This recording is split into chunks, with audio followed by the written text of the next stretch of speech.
Hi friends, welcome back. ഇന്ന് നമ്മൾ നല്ലൊരു പൈനാപ്പിൾ പുളിശ്ശേരിയുടെ റെസിപ്പി ആയിട്ടാണ് വന്നിട്ടുള്ളത്. അപ്പം നമുക്ക് വീഡിയോ നോക്കാം.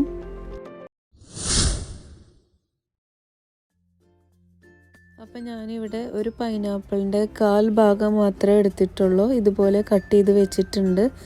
ഇനി നമുക്ക് ഒരു ചട്ടിയിലേക്ക് നമ്മൾ കട്ട് ചെയ്ത് വെച്ച പൈനാപ്പിൾ എല്ലാം ഇട്ട് കൊടുക്കണം. 4 പച്ചമുളക് ഇതുപോലെ കീറിയിട്ട് ഇട്ട് കൊടുത്തിട്ടുണ്ട്.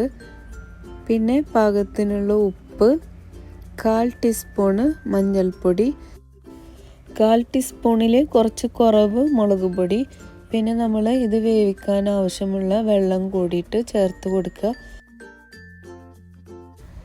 ഈ ഗ്ലാസ്സിൽ 1 ഗ്ലാസ് വെള്ളമാണ് ഞാൻ ഒഴിച്ച് കൊടുത്തിട്ടുള്ളത്. എന്നിട്ട് നന്നായിട്ടൊന്ന് മിക്സ് ചെയ്ത് കൊടുക്കണം നമുക്ക്.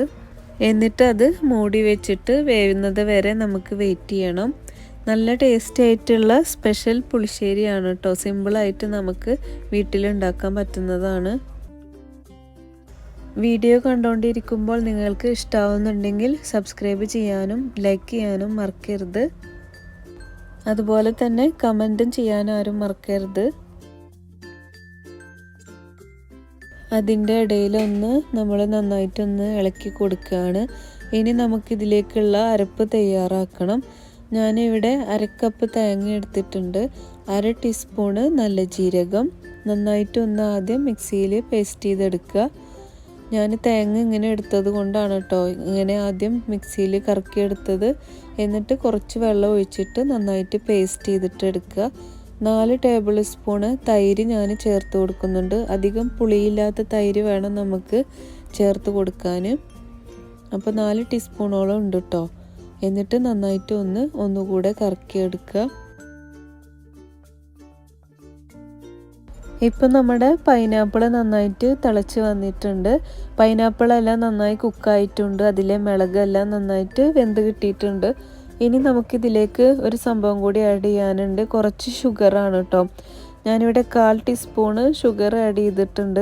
ഇത് ഓപ്ഷനിലാണ്, നിങ്ങൾക്ക് ആവശ്യമുണ്ടെങ്കിൽ മാത്രം ആഡ് ചെയ്താൽ മതി. ഇല്ലെങ്കിൽ ഒരു ചെറിയ പീസ് ശർക്കര ഇട്ട് കൊടുത്താലും മതി കേട്ടോ. അപ്പോൾ ഇതിട്ട് കൊടുക്കുമ്പോൾ പൈനാപ്പിളിൻ്റെ പുളിരസം എല്ലാം മാറും. നല്ല ടേസ്റ്റിയാണ് കേട്ടോ അങ്ങനെ ഇട്ട് എടുത്തിട്ട് കഴിക്കാൻ. ഇനി നമുക്കതിലേക്ക് അരപ്പ് ചേർത്ത് കൊടുക്കണം. അപ്പോൾ അരപ്പ് ചേർത്തിട്ട് നന്നായിട്ടൊന്ന് മിക്സ് ചെയ്ത് കൊടുക്കുക.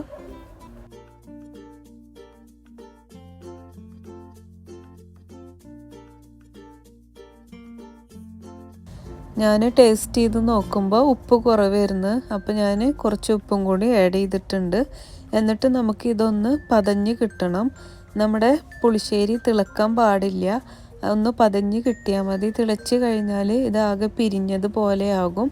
അപ്പോൾ പുളിശ്ശേരിയുടെ കൺസിസ്റ്റൻസി മാറും. അപ്പോൾ ഇതാ പതഞ്ഞ് കിട്ടിയിട്ടുണ്ട്. ഇനി നമുക്ക് താളിച്ചെടുക്കണം.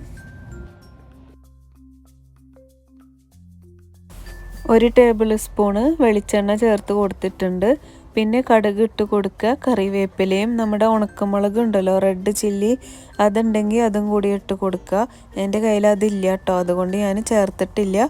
എന്നിട്ട് നമ്മൾ പൈനാപ്പിൾ പുളിശ്ശേരിയിലേക്ക് ആഡ് ചെയ്ത് കൊടുക്കുക. ഇത് ചൂടാറി കഴിയുമ്പോൾ ഒന്നും കൂടി തിക്ക് പോലെ ആവും കേട്ടോ.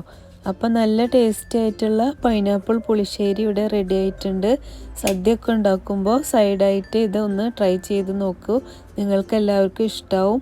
അപ്പോൾ തീർച്ചയായിട്ടും ട്രൈ ചെയ്യണം. അപ്പോൾ ഇതാണ് ഇന്നത്തെ എൻ്റെ റെസിപ്പി. വീഡിയോ ഇഷ്ടമായാൽ ലൈക്ക് ചെയ്യാനും സബ്സ്ക്രൈബ് ചെയ്യാനും മറക്കരുത്. Thank you.